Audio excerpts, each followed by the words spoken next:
E agora teremos como tema análises, perfil da competitividade brasileira.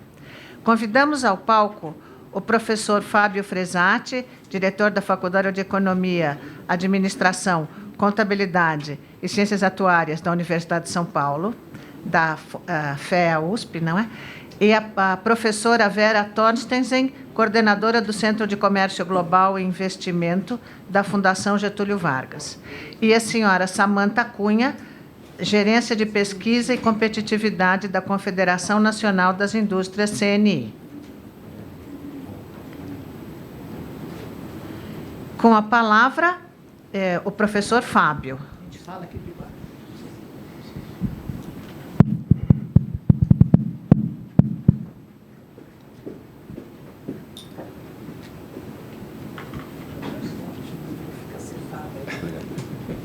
Bom dia a todos.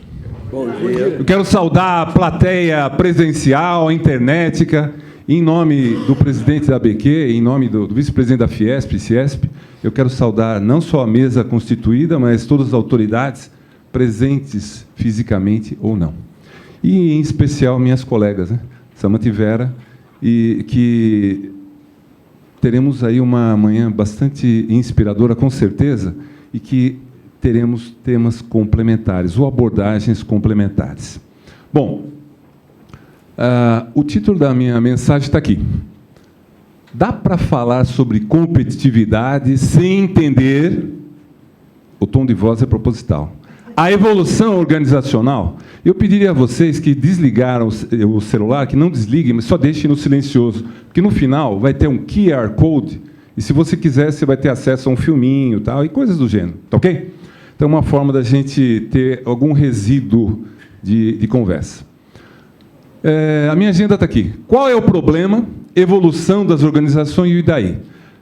Na área acadêmica, para nós começarmos a fazer alguma coisa, é fundamental que o problema seja um problema adequado. Se a gente escolher o problema errado, a resposta vai ser irrelevante. E todos nós aqui teremos problemas adequados. Essas três falas certamente se complementam. A segunda é a evolução das organizações. Se eu sair daqui e vocês não tiverem uma certa ruga, um olhar de preocupação, eu terei perdido o meu tempo, porque o meu objetivo é de provocar. E, aliás, Eduardo, eu gostei muito da forma como você colocou. Ele não foi chorão, ele foi assertivo e foi preocupado, que é isso que eu acho que um cidadão brasileiro deve ter, principalmente esperando mudanças que a gente aguarda para a economia. E daí, bom, tem que ter um fecho, né, pessoal? Imagina, eu venho aqui falar e não tem um fecho, então não dá. Então, a provocação do ranking, ela é legítima. Afinal de contas, nós esperamos que esse país não seja um país só do futuro, né? Mas um país nosso e que a gente possa deixar para os nossos bisnetos, tataranetos, uma coisa melhor. E aí, nós podemos olhar de uma forma macro, que é o que as minhas colegas vão fazer, ou de uma forma organizacional. A minha crença inabalável na palavra gestão está aí, tá? Ou seja, eu quero saber o que você vai fazer. Como disse o Eduardo, olha, não vamos jogar só no governo. Claro que o governo tem muita coisa para fazer, e esses indicadores... Pô, o que eu posso fazer para o indicador de Gini, hein? É complicado. Mas eu posso pressionar, eu posso, de alguma forma, me motivar em relação a isso. E eu peguei aí alguns pilares da qualidade, os 8, que todo mundo já viu um monte de vezes, e eles correlacionam coisas fundamentais. Atrás disso tem conceito, atrás disso tem ações, atrás disso tem coisas que se materializam na competitividade.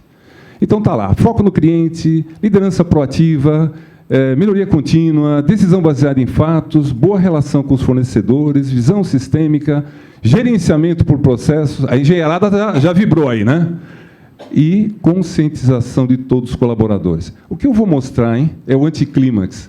É que, se eu não estiver preparado na organização, isso aqui, que é conceitualmente a base, não vai acontecer. E é isso que eu vou jogar no teu colo, ok? Bom, nesse horário, um bolinho de cereja, não, bolinho de cenoura com chocolate, para mim, é motivador. Eu gosto disso. Mas, para chegar no bolo, eu preciso ter ingredientes. Então, pense que aqueles 8 itens, os 8 pilares da qualidade, eles precisam ser adequadamente tratados. Eu tenho que ter um processo adequado aí. senão eu não chego lá. E esse, para mim, é um mote importante. Saber o que é importante na qualidade, a gente sabe. Gerenciar no curto, médio e longo prazo, aí é uma outra conversa. E aí que eu escolhi o meu problema. Meu problema é esse, ó. É o que eu trouxe para conversarmos agora de manhã. Como orientar a organização para que ela tenha mais qualidade e seja mais competitiva? Esse é o mote. E eu fui buscar um filme. Aliás, eu confesso que eu demorei um pouco para achar. Alguns de vocês provavelmente assistiram esse filme.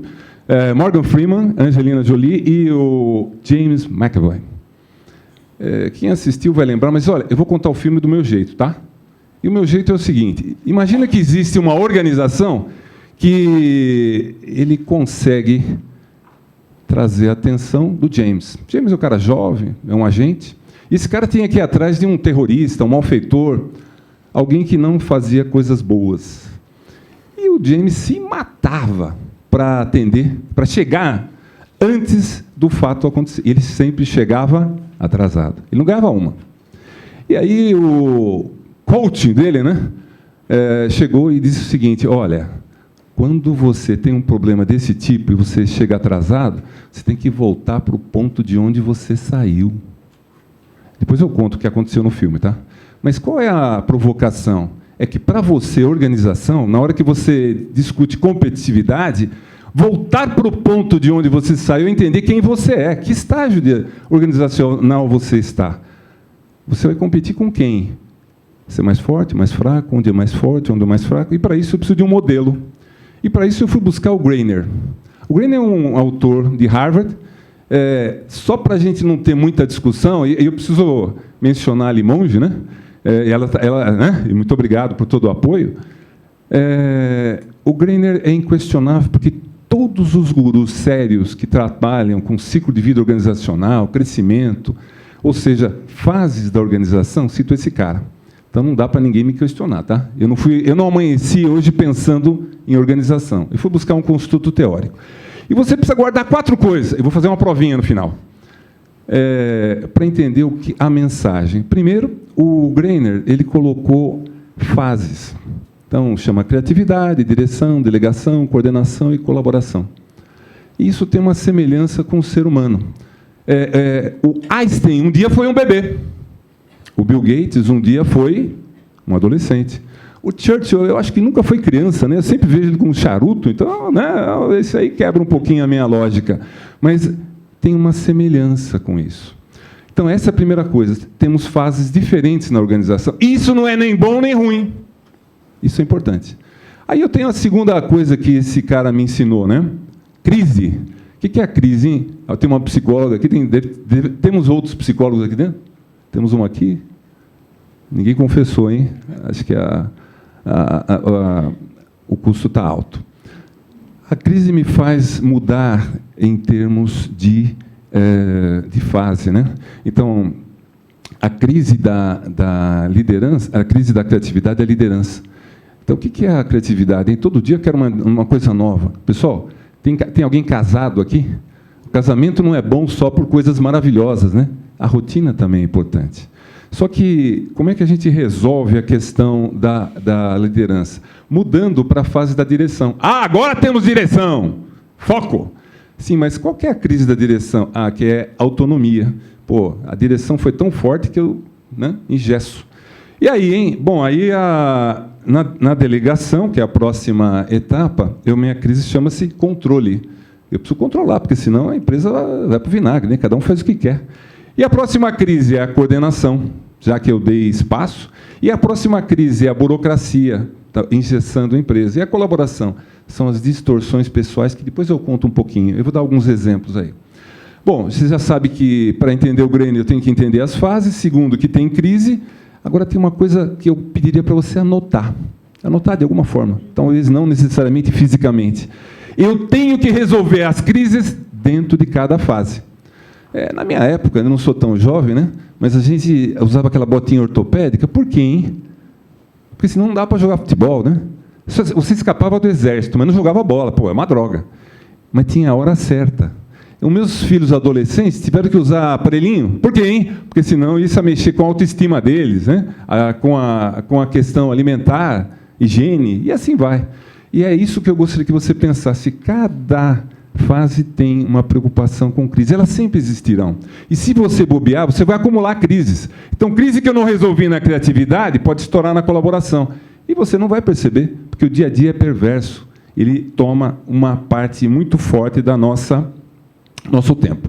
E a quarta coisa em relação ao Grain é isso aqui, ó, são os elementos. O que é foco do negócio, hein? Na criatividade é produzir e vender.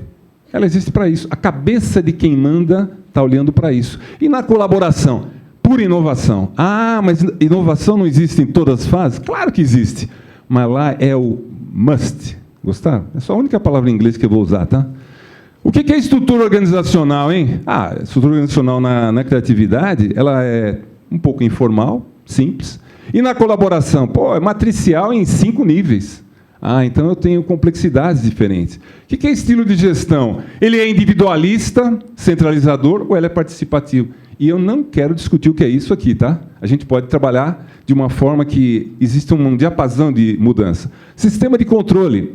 Eu posso estar olhando para o ambiente e dizer assim, olha, eu olho só para o que eu vendo e produzo. Ou, não, eu tenho indicadores para entender o clima organizacional, ou seja, eu tenho mundos diferentes.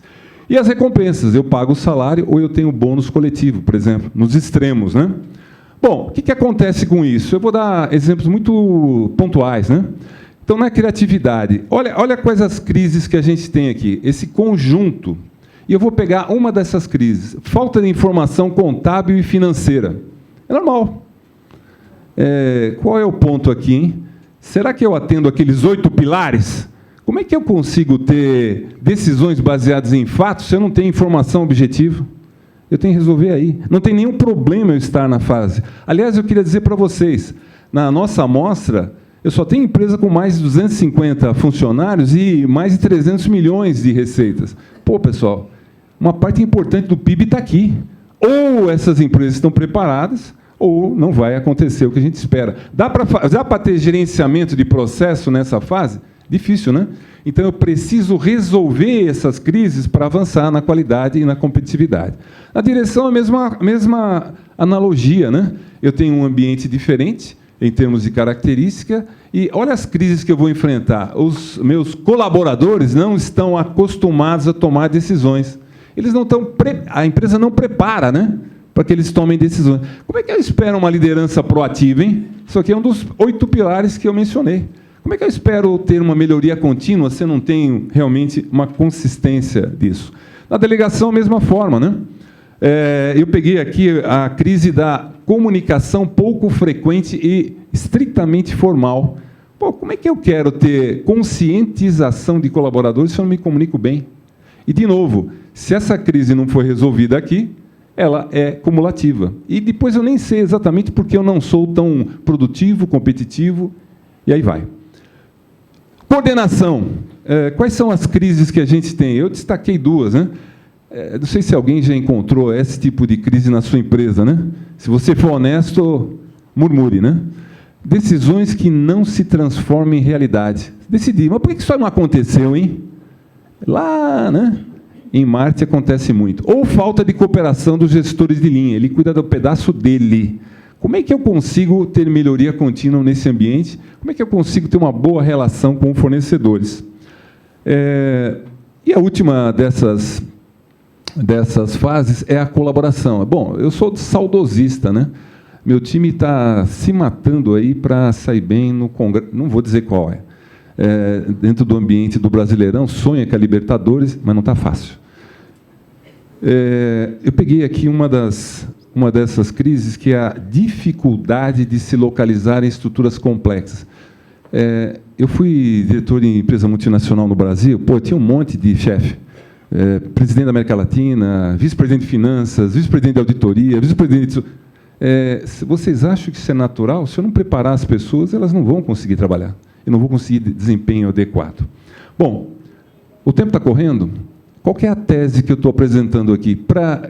Existe associação entre a evolução organizacional e o potencial de competitividade. Que jogo eu quero, hein? Eu estou na Champions League ou eu estou no jogo de casados e solteiros no fim de semana? Eu preciso saber. porque eu posso sonhar no longo prazo, mas preciso começar por algum lugar. Então, as recomendações: entender a trajetória organizacional, entender e atuar sobre as crises, isso é importante, principalmente as acumuladas, aquilo que eu não resolvi na etapa anterior, e uma reflexão estratégica em termos de longo prazo. Alguém ainda lembra do filminho que eu comentei?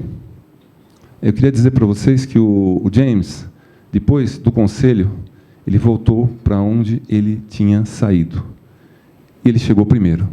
É isso que eu desejo a cada um de vocês, que o sucesso, depois de você refletir quem você é, em que estágio você está, e o que dá para esperar, e o que dá para pensar num horizonte futuro, você tenha sucesso. E, para terminar, então, o meu agradecimento, meu muito obrigado por esse espaço, por essa oportunidade.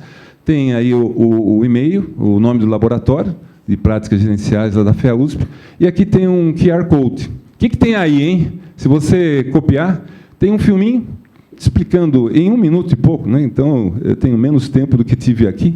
E, se você tiver interesse, tem uma pesquisa, se você tiver interesse. E essa pesquisa proporciona ao laboratório um diagnóstico gratuito para você, de alguma forma, entender em que estágio você está e o que você deveria pensar em termos de crise. Mais uma vez, muito obrigado pela oportunidade. Um bom dia a todos. Obrigado.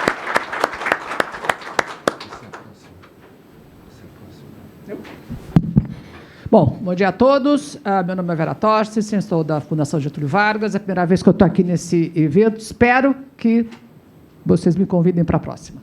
Vamos lá. Eu vou sair do Brasil e vou tentar ver, nesse contexto de qualidade, uma visão de mundo. Por incrível que pareça, vocês estão no centro da discussão. Vamos lá? Quando você fala de qualidade, está falando como é que você regula, né, a qualidade, e esse é o tema do comércio internacional. E é justamente sobre isso que eu quero falar. Comércio internacional, no fundo, é uma grande mistura de sistemas, né? Você tem as regras da OMC na área do comércio, depois você tem toda a parte do FMI, toda a parte de investimentos, finanças, toda a parte, agora está na moda, taxação e corrupção, a parte de ambiente fundamental e sistema de estrutura de qualidade. É aí que vocês estão. O problema é como é que você bota ordem nesse sistema e como é que você tem coerência e convergência aí no meio. Quer dizer, senhores, hoje qualidade está no centro do comércio internacional e, para isso, tem regras. Vamos ver como é que isso acontece. Toda a parte de regulação, de guerras regulatórias, acaba aparecendo, está sendo regulado pela Organização Mundial de Comércio, com crise ou sem crise. A Bíblia, como eu digo, está lá e funciona, certo? O que a OMC faz? Ela cuida de liberalização do comércio. Você está sabendo da guerra, da grande discussão atual de reduzir ou não as tarifas, é isso que o governo atual quer fazer, e claro que as empresas reagem, e a base é tratamento não discriminatório. Na Organização Mundial de Comércio, nós falamos de negociação e também falamos do famoso tribunal de discussão. Quando eu falo de regras do comércio internacional, você está falando, no fundo, de tudo que a OMC faz, que é serviço, que é bens. Hoje, bens e serviços está absolutamente grudado um no outro, você não consegue separar mais. Propriedade intelectual, investimentos, etc. E o mais importante na vida de vocês é o terceiro, é regulação técnica, fitossanitária e de sustentabilidade. Vocês não vão exportar mais um fio de cabelo se vocês não cuidarem da maldita consequência em sustentabilidade. Toda a roupa, todo o plástico, tudo que se produz hoje, se não souber fazer, não levar em conta na qualidade o que vai fazer com isso, você não exporta mais nada. É disso que eu estou falando. Era para ir para... Bom, desculpe... Na vida de vocês, nós vivemos num mundo onde a gente falava de tarifa, de cotas, de regra de origem. Esquece, gente, o mundo de hoje se fala em o diálogo de regulação. Como é que eu consigo que a minha estrutura de qualidade faça com do vizinho? Porque, senão, eu não vou conseguir exportar mais nada. E quem está regulando isso são os acordos preferenciais, no qual o Brasil está entrando no primeiro acordo decente, que é o acordo com a União Europeia. Tá?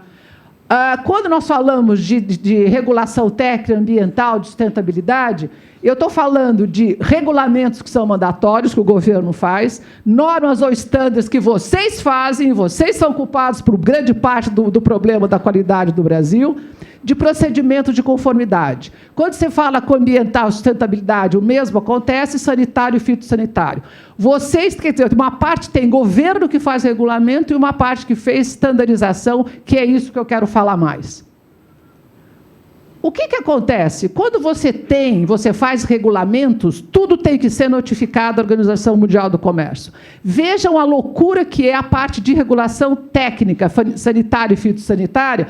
Vejam que nós estamos falando de 24 mil regulamentos por base, tá? E quase 30 mil na área de sanitário e fitossanitário.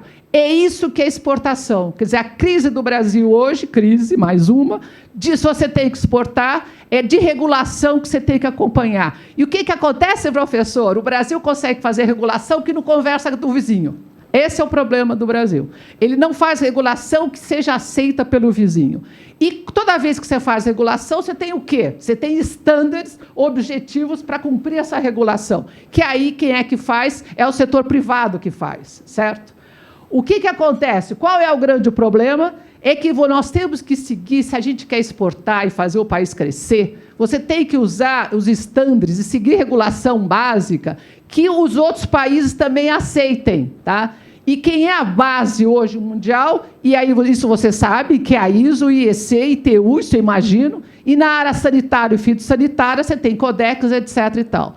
Quer dizer, produzir internamente e exportar, se você não segue, olha a palavra mágica, estándares internacionais, você não consegue fazer mais nada. Esse é que é o grande problema.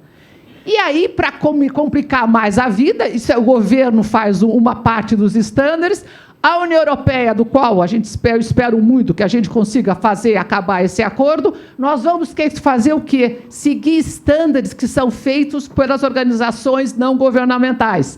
E aí é onde o pessoal fala qualidade, qualidade, qualidade, qualidade do consumidor. Se o meu consumidor não quer... E aí, o que é qualidade consumidor? Aí você tem que seguir, sim, padrões técnicos, mas você tem que seguir o quê? Padrões de sustentabilidade. A história da roupa, a pessoa vendo a roupa, se tiver um selo que ela vai desintegrar de forma sustentável, tá? Que nem o canudinho, né? E você vai seguir também, senhores, pasmem, a padrões de saúde animal, de felicidade animal, de bem-estar animal. Quer dizer, você não pode fazer mais nada se você não levar isso em consideração. E, claro, estándares trabalhistas. Quer dizer, você não consegue exportar mais sem essa visão de qualidade geral, que é a técnica, mas está seguido de outros conceitos também. E veja a quantidade de estándares que foram criados. Resultado, qual é o problema que a gente tem? No mundo hoje, você tem uma multiplicação de normas imensas, essas regras são fragmentadas, custos crescentes na produção e na exportação e toda uma nova geração de barreiras ao comércio. Tá? Nós fizemos da Getúlio um imenso projeto, tá? Que eu claramente coloco à disposição dos senhores, agora a conversa de engenheiro, né? Eu sou matemática de formação, mas viu na Getúlio. Então, aquela história. Nós vamos perguntar o básico. Setores brasileiros, os mais importantes. Terrorista, é muito bom saber que o senhor está aqui. Setores brasileiros importantes. Eu pergunto, vocês falam, vocês dialogam com o mundo? O que os senhores fizeram? Eu antecipo o final da pesquisa, que demorou 2 anos para a gente fazer. Nós fomos para cada setor identificar quais são os supporting standards, que são os básicos que você usa para fazer regulação no Brasil e que suporte standard a dona BNT usa para fazer o standard, a norma brasileira. Então, veja, o básico a gente faz o regulamento e faz a norma, que é voluntária. Pasmem, senhores, se o Brasil quer exportar e crescer, doutor Roriz, o que o senhor espera? Que o Brasil usasse o quê? Os estándares básicos internacionais. O que o Brasil fez? Usou como modelo de proteção. Então, o problema do Brasil não é só a barreira que é alta e que está todo mundo reclamando que tem que abaixar a barreira no final do ano. Reduz tarifa, não reduz. Grande tragédia. Nós somos perguntar ao contrário. Quais são os estándares? O estândar que o Brasil usa é globalizado? O que é globalizado? É ISO, é IEC, é ITU, ou é dos grandes senhores, dos grandes parceiros, ou é americano ou europeu. Uma novela, são modelos diferentes, mas, enfim, nós englobamos tudo num só. Os resultados, senhores, por setores, nós temos mais setores, fizemos para o Brasil e para a Argentina. Está aqui os estándares, é divertidíssimo, da ISO, Os senhores vão ver, depois do detalhe, a ISO está criando estándares que são diferentes da BNT, eu já pulei um. Então, fugiu. Cortaram um. A BNT não está usando as mesmas preocupações, está lá nos slides. E esse é o resultado da pesquisa. Não é para enxergar, eu conto. Senhores, o indicador do Brasil, o setor melhorzinho é o setor automobilístico, que mais ou menos usa menos 50% de standard internacional. O setor de máquinas, o setor de eletroeletrônicos, senhores, usa menos. O que quer dizer isso? Quer dizer que o Brasil usou standards para se proteger. Ele usou os standards desenvolvidos pela BNT, e eu não critico antigamente. O Brasil usou esses standards para se proteger no modelo que era o modelo anterior, de proteção, de criar a indústria brasileira, etc. Teve um problema, esperou muito tempo para começar a desmontar essa proteção. O resultado é que o Brasil não exporta, não consegue exportar mais, porque a nossa estandarização não é aceita no mundo internacional. O Brasil não vai conseguir nem exportar carro para o Chile, porque o standard do Chile já é diferente do que o Brasil está usando. Então, senhores, aqui são os números, vai ficar... Eu tenho 500 pizzas para mostrar para os senhores, comparando os estándares que eu chamo de globais, os estándares brasileiros, para vocês verem como o Brasil está fora do mundo. Sinto muito, o modelo foi bonito, foi, mas agora, como digo, foi muito bem o doutor Eduardo falou, vamos pensar no futuro. E o futuro realmente é passar, estão todos os setores aqui, mostrando o Brasil e a Argentina, e pasmem, Brasil e Argentina usam os mesmos setores, os estándares? Claro que não! Então, a Argentina é mais europeia, o Brasil é meio a meio, o Brasil usa, gente, jabuticabas, conhece? O Brasil usa jabuticaba porque ele achou que esse era um modelo de proteção que lhe convinha. O que eu posso dizer é que o modelo agora tem que mudar. Tem que internacionalizar forçado, senão você não consegue nem produzir e nem exportar. E, atenção, a União Europeia vem aí e ela usa, sim, os estándares numa porcentagem brutal, que ela faz sem Senelec, etc., mas ela também usa padrão muito mais internacional do que a gente está usando. O resultado, senhores, é um só, né? O grande tema do comércio não é mais tarifa, desculpe. O Fiesp, não adianta gastar muito tempo discutindo se a tarifa vai baixar no final do ano ou não, tá? O imposto de importação. O que realmente o problema do Brasil é a estandarização que ele está usando, que ele usou para se proteger, e é muito mais difícil. Senhores, tem que pegar todos os estándares da BNT e chacoalhar, tomar banho, limpar, escovar o dente, sair, quer dizer, mudar tudo, mudar a mentalidade de fazer estándar. Tem que conversar com o mundo. Esta é a grande alma do comércio internacional. Atenção, aonde estão essas regras, senhores? Nós vamos ser forçados a abrir estandarização via acordos preferenciais do comércio. Quer dizer, ninguém olhou ainda o capítulo de TBT, de barreiras técnicas ao comércio, do acordo Mercosul-União Europeia. Eu garanto que vão levar um susto quando abrir esse acordo. Tá? Aonde estão essas regras? O acordo de barreiras técnicas, que é o TBT, fala das organizações relevantes, os senhores conhecem, o sanitário e fitossanitário, os senhores também conhecem. O problema agora é como é que você vai fazer esses estándares falarem para o Brasil. O que é fundamental hoje na negociação é cooperação e coerência e convergência, que é o setor privado que tem que fazer. Ainda mais governo. É o setor privado que tem que fazer, tem que conversar com os alemães, com os americanos, com os chineses, porque se esses estándares não conversam, eles não aceitam, só não exporta mais nada. Tá? E o problema, então, com o Brasil e a Argentina é que eles têm mundos completamente diferentes. Senhores, eu tenho milhões de pizzas entre o Brasil e a Argentina. As cores das pizzas de Brasil e de Argentina são completamente diferentes. Tá? Quer dizer, você não entre os setores. Quer dizer, você tem um problema. E essa é uma das razões porque o Mercosul também não deu certo. Tá? Qual é a estratégia do Brasil? Criar normas estándares, seguir ou convergir. Tá? E aí, no comércio internacional, você tem que partir para a conversão. O Mercosul, senhores, o índice de aproximação Brasil-Argentina na área de estandarização é baixíssimo. Nós realmente estamos dois mundos diferentes. Para mim, que trabalho com o Mercosul há mais de 20 anos, eu diria que o Mercosul foi um grande fracasso. Abaixou tarifa, mas não abaixou realmente a barreira técnica entre eles. E por isso que a gente não exporta, exporta muito pouco. Atenção, o Brasil não exporta mais para a América do Sul. Nós acabamos de fazer um levantamento para os países hispânicos e eles usam um modelo de estandarização diferente do nosso. Eles usam a estandarização americana. Quer dizer que aí nós temos um problema, até para a América do Sul, nós estamos perdendo o comércio. O trabalho é imenso, tinha mais de 100 slides que foram devidamente cortados, mas que eu vou colocar à disposição de todos vocês. Em resumo, o Brasil tem que parar, começar de hoje. E este lugar, eu fico agradecida de estar aqui presente. Porque se os senhores da academia de qualidade não pararem para pensar que o modelo jabuticaba acabou, nós não vamos exportar mais nada. Trabalhos têm que ser feitos já, mãos à obra, como foi falado que eu estou tirando. Obrigadinho.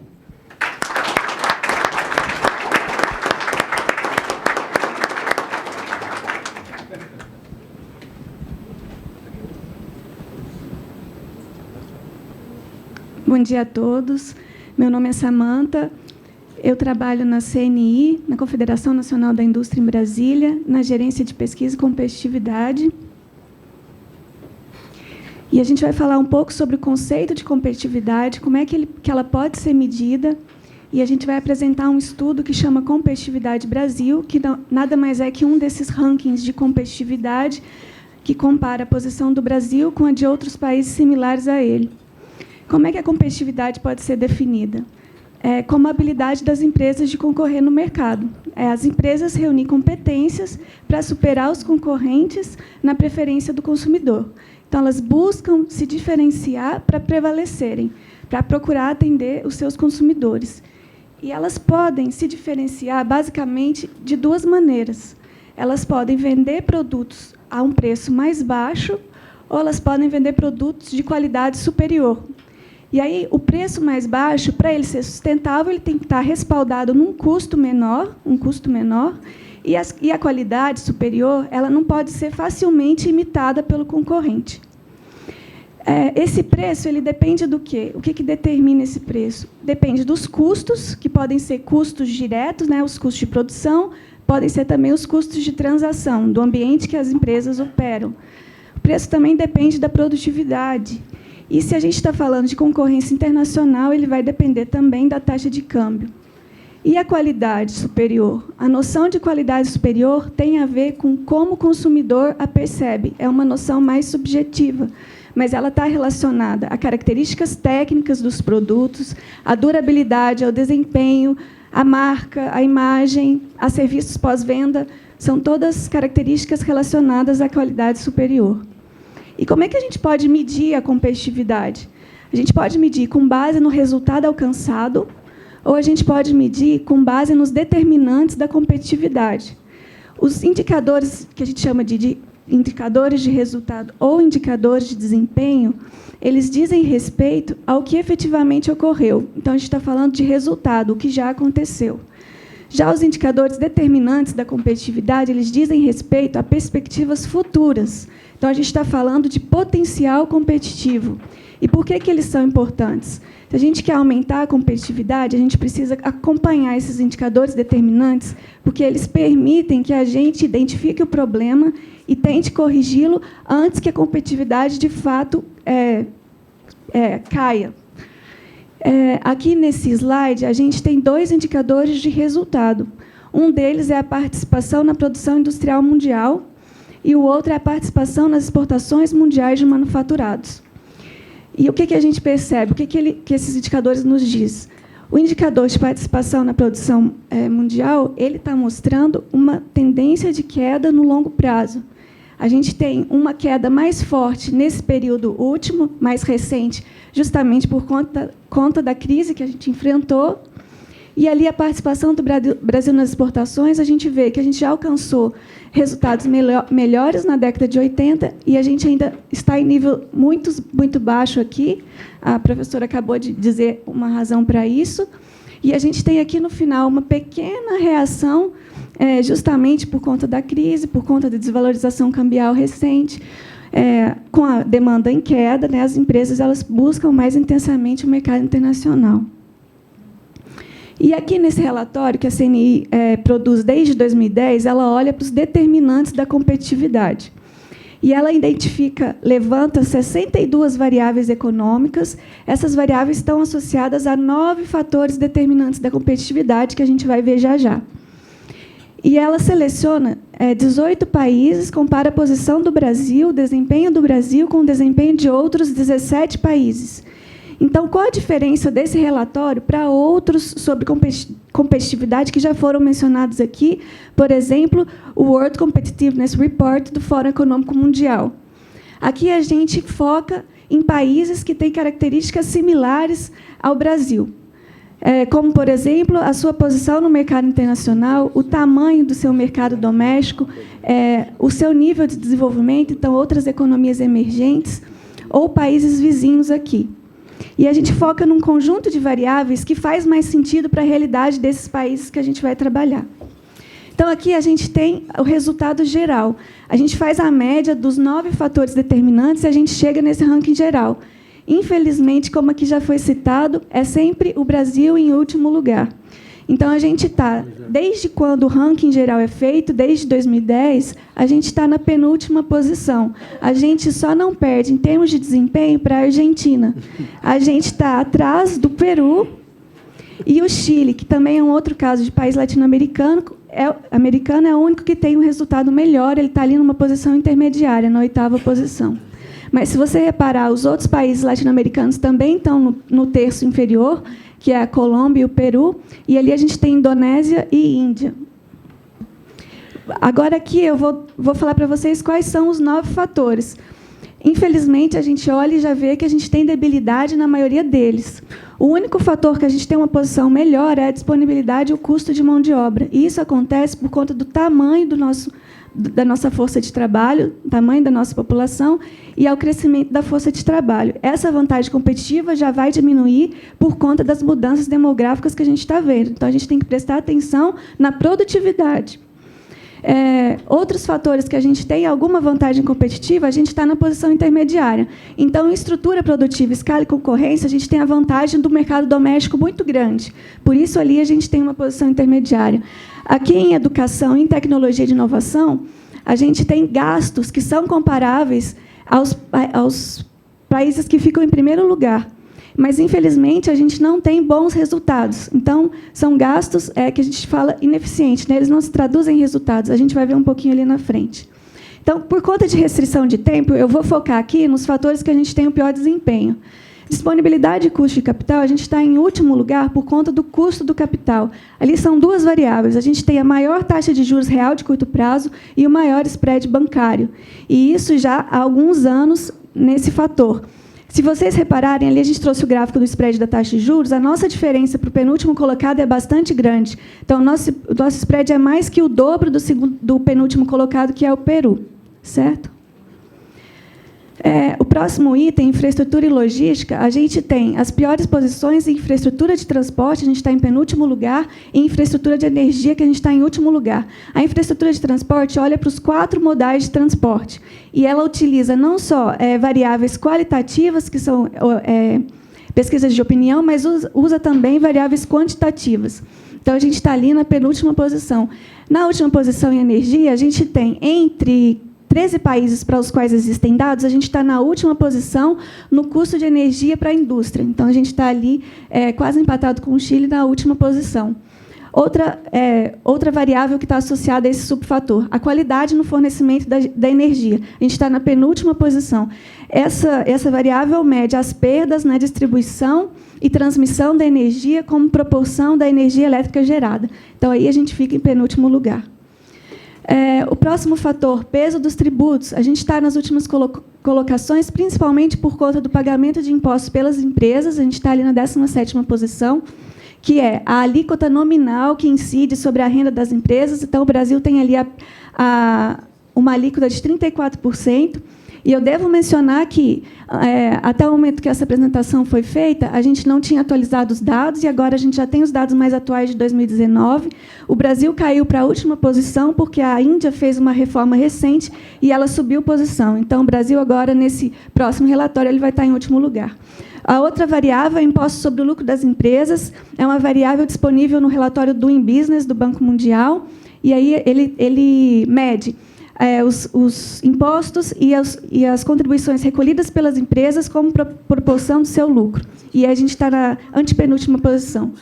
Ambiente macroeconômico. A gente tem uma das menores taxas de investimento. Então, nós somos o penúltimo colocado.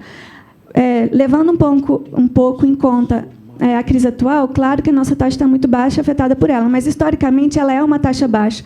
Então, em 2017, a taxa de investimento foi de 15,7%. Nos países emergentes, como o Brasil, de alto crescimento, como a Índia, essa taxa passa de 40%. Como a Indonésia, por exemplo, passa de 30%. A nossa taxa é 17%. A gente tem ali a dívida bruta do governo, a gente está na antepenúltima posição, que é o tamanho da dívida.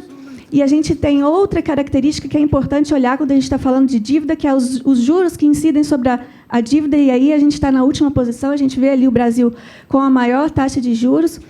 Para contrastar, por exemplo, o caso do Canadá, a dívida do Canadá também é uma das maiores, só que quando a gente olha para os juros pagos, ele está ali em segundo lugar, com a segunda menor taxa de juros. Ambiente de negócio. A maioria das variáveis aqui são de qualitativas, vindas de pesquisas de opinião. Então, a gente tem, por exemplo, como fonte a Worldwide Governance Indicators do Banco Mundial e o World Economic Competitiveness Report do Fórum Econômico Mundial. E ali a gente está em último lugar, por exemplo, em burocracia. E tem duas variáveis associadas a esse subfator. Uma é a facilidade para se abrir uma empresa no Brasil, do relatório do Doing Business, e o outro é regras trabalhistas de contratação e demissão. O que é muito interessante observar aqui? A gente está em último lugar ali em facilidade em abrir uma empresa. E, como já foi mencionado aqui, a gente fez avanços nessa variável no relatório do Doing Business.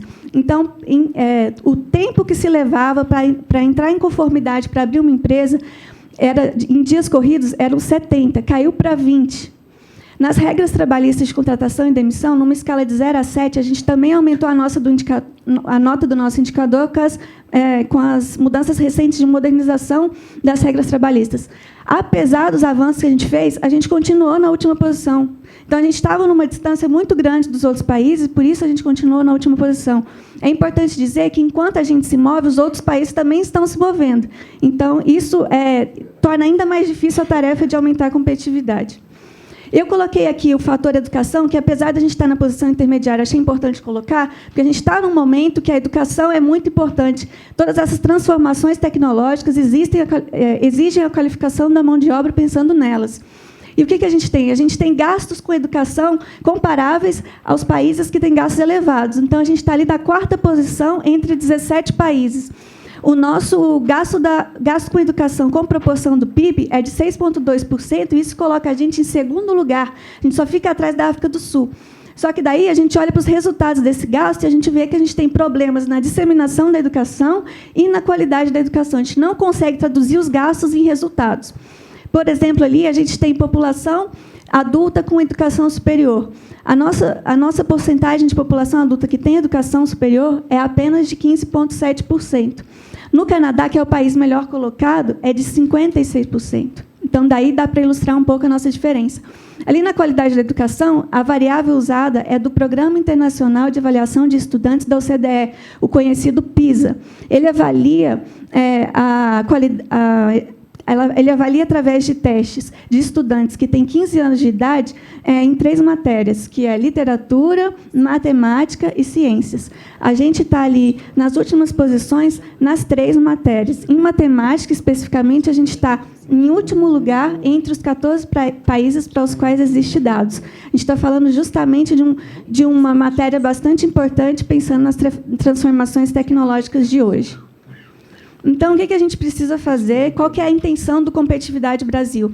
É ajudar na identificação dos problemas. Então, a gente pode escolher focar nos que a gente tem o pior resultado. Mas é só o governo que tem que trabalhar? Não, as empresas também precisam trabalhar. Então, está ali intensificar a inovação. Então, fazer aplicações, desenvolvendo tecnologias novas, implantando essas tecnologias ou realizando mudanças organizacionais, melhorando as práticas de gestão.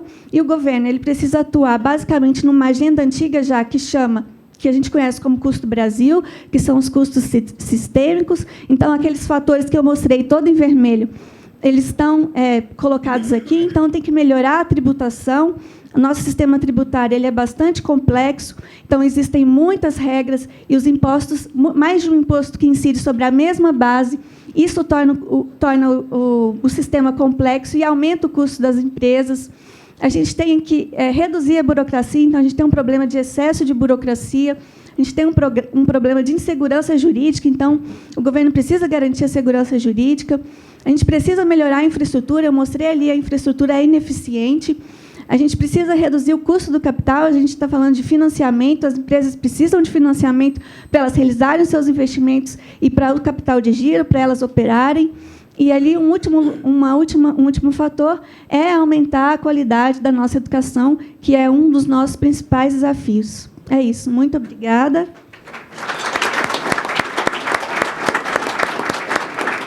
Vocês conseguem acessar o relatório nesse endereço que está colocado no final. O portal da indústria, CNI, a gente tem lá os nossos indicadores. Eu mostrei aqui alguns deles, mas a gente tem outros lá, se vocês precisarem. Eu gostaria de agradecer muito a oportunidade de estar aqui hoje apresentando esses dados. Obrigada. Ninguém perguntou minha opinião, e mestre de cerimônia não tem nada que dar opinião, mas eu quero dizer que esse painel foi excepcional. Eu queria agradecer muito.